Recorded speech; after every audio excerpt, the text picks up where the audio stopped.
Welcome to footballgameplan.com, where football makes sense. I'm Memory Hunt, the czar of the playbook, bringing you an NFL Week 2 preview between the New Orleans Saints and the Carolina Panthers. Now let's look at New Orleans in this ballgame. Offensively speaking, uncharacteristic of the New Orleans Saints offense to not convert a third down. They couldn't buy a third down. Last year they were number one, over 50% third down conversion. They couldn't get one last week versus the Redskins. They constantly were getting off the field. That can't happen this week against Carolina. And you also look at the fact that everyone touts the Saints running game. Oh, they have 5 deep at running back.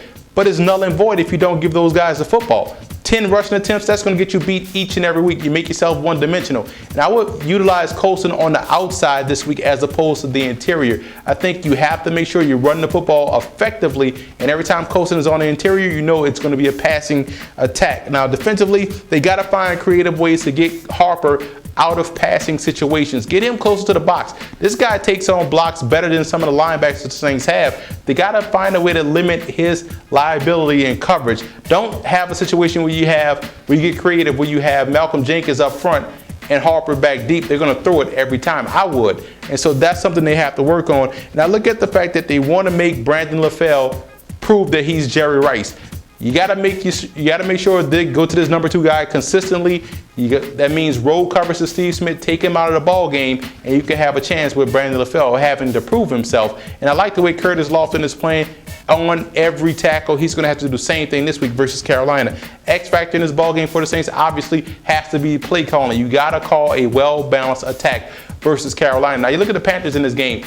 I look at Greg Olsen instantly, tight end versus safety. You see where I'm going here, Roman Harper. But I think they could have him flex, not all the way out flank, but flex. Keep him flex. You're still able to run the football off tackle, and you're still able to attack the underneath coverage of New Orleans. The Saints struggle in protecting that cushion between the linebackers and the safeties. I think Olsen can have a great day. Also, you want to attack vertically.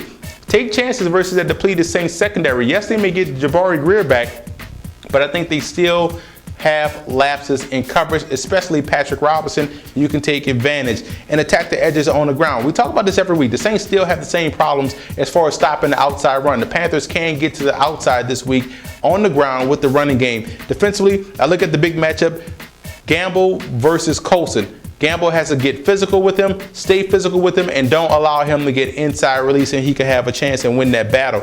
And the nickel D versus the passing attack of the New Orleans Saints.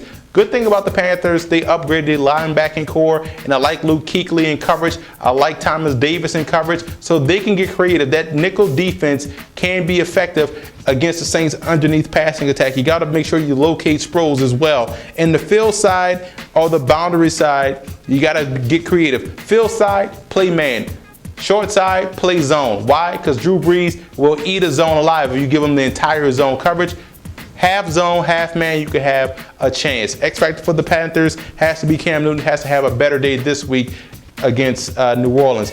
Look at the positional breakdowns. I think they're even at quarterback and running back. Both have a lot of talent back there. Saints get the edge at receiver.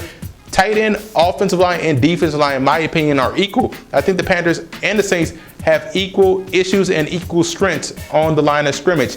Linebackers obviously have to go to Carolina, but I'm a big fan of Curtis Lofton, what he's doing for New Orleans. And I think the secondary are equal. Both have their spots where they have some talent, and both have their spots where they have some question marks. Special teams goes to New Orleans. I love the kicking game for the Saints, especially outdoors on grass. Huge battle right here, divisional battle. Carolina doesn't want to go 0-2 in the division. The Saints don't want to go 0-2 in the conference, so this is a must-win game very early in the season for both teams. I like New Orleans. I think they're going to get back to balance running the football against the Panthers, and the Bucs had success running the football. I think the Saints will feed off that, utilize that balance, and take one on the road.